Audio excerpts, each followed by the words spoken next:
여러분, 드디어 새로운 단원, 유교 문화가 발달한 조선으로 들어가 보도록 하겠습니다. 여기서는 이렇게 4개의 주제에 대해서 배우게 될 거고요. 임진왜란과 병자호란까지만 배우고 나머지는 이제 6학년에 올라가서 배우게 됩니다. 자, 이 단원에서는 조선의 건국 과정, 그리고 조선 초기에 발전한 문화와 과학, 그리고 조선의 신분제도와 사람들의 생활, 그리고 임진왜란과 병자호란 극복하는 과정, 아까 말했듯이 이거를 알아볼 거고요. 오늘은 특히 조선의 건국 과정에 대해서 알아볼 겁니다. 교과서 124쪽에 보면, 자, 고려의 뒤를 이어 새로운 나라 조선을 세운 사람들의 바람은 살기 좋은 나라를 만드는 거였대요. 자, 이거는 다른 말로 했을 때 고려가 살기 좋지 않은 나라였기 때문에 살기 좋은 나라를 만들고 싶었다라는 것을 여러분이 유추해낼 수 있을 것 같아요. 그럼 어떻게 고려가 살기 좋지 않은 나라였는지 고려 말 시대에 그거를 조금 알아볼 필요가 있을 것 같아요. 교과서 126쪽입니다. 고려 말은 나라 안팎이 매우 혼란스러웠어요.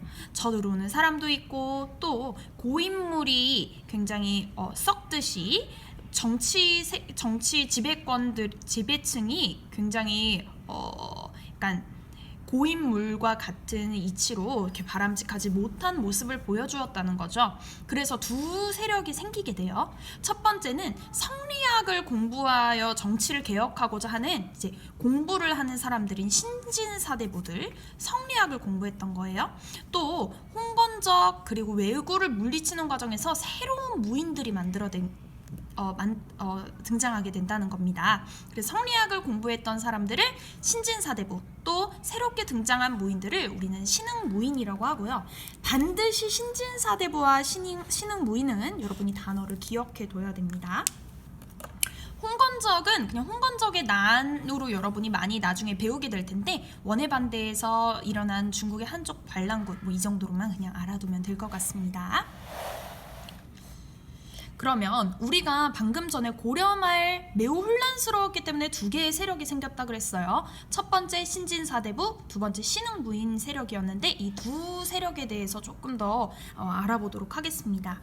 신진사대부는 정도전 또는 정몽주 그리고 조준 이런 사람들이 있고, 신흥무인 세력으로는 대표적인 사람 이성계가 있어요. 여러분, 무인에서는 이성계를 알아두면 될 것 같고요. 신진사대부에서는 정도전 그리고 정몽주 이렇게 두 명을 일단 알아두면 좋을 것 같습니다. 신진사대부가 어떻게 경제적인 기반을 마련하게 됐냐면 토지 개혁을 했어요. 그래서 권문세족이 가지고 있는 토지를 물살했다라고 했는데, 우리가 고여 있는 물이라고 얘기를 했었죠. 고려 말의 지배층들, 바로 그 고려 말의 지배층들을 바로 우리는 권문세족이라고 하고요. 그 사람들이 가지고 있었던 토지를 몰수하고 토지 제도를 개혁하면서 신진사대부가 경제적 기반을 마련했다는 것을 우리가 알 수 있습니다. 신진사대부 하면 5가지를 조금 알아두면 좋을 것 같아요. 첫 번째, 고려 말에 등장했다. 두 번째, 성리학을 적극적으로 받아들였다. 세 번째, 과거에 합격해서 벼슬을 하던 사람이었다. 네 번째, 원을 멀리하고 몽골을 멀리하고 중국을 가까이하게 지낼 것을 요구했다. 다섯 번째, 권문세족과 갈등을 일으켰다. 자, 다시 한번 복습해 보겠습니다. 신진사대부의 특징 5가지. 첫 번째, 뭐라고요? 고려 말에 등장했다. 그리고 두 번째, 성리학을 공부했다. 그리고 세 번째, 과거에 합격하여 벼슬에 올랐고, 네 번째, 원을 배척하고 명과 친하게 지낼 것을 주장하였고, 5번째, 그럼으로 인해서 권문세족과는 약간 갈등을 겪었다라는 것을 알면 될 것 같습니다. 성리학은 여러분이 많이 들어봤죠? 조선을 대표하는 학문이에요. 그래서 인간의 마음과 우주의 원리를 탐구하는 유학의 한 종파였죠. 그래서 결국 우리가 신흥무인 세력과 신진사대부에 대해서 조금 알아봤는데, 결국 신흥무인 세력과 신진사대부가 결합해서 새로운 나라, 즉 조선을 세우게 돼요.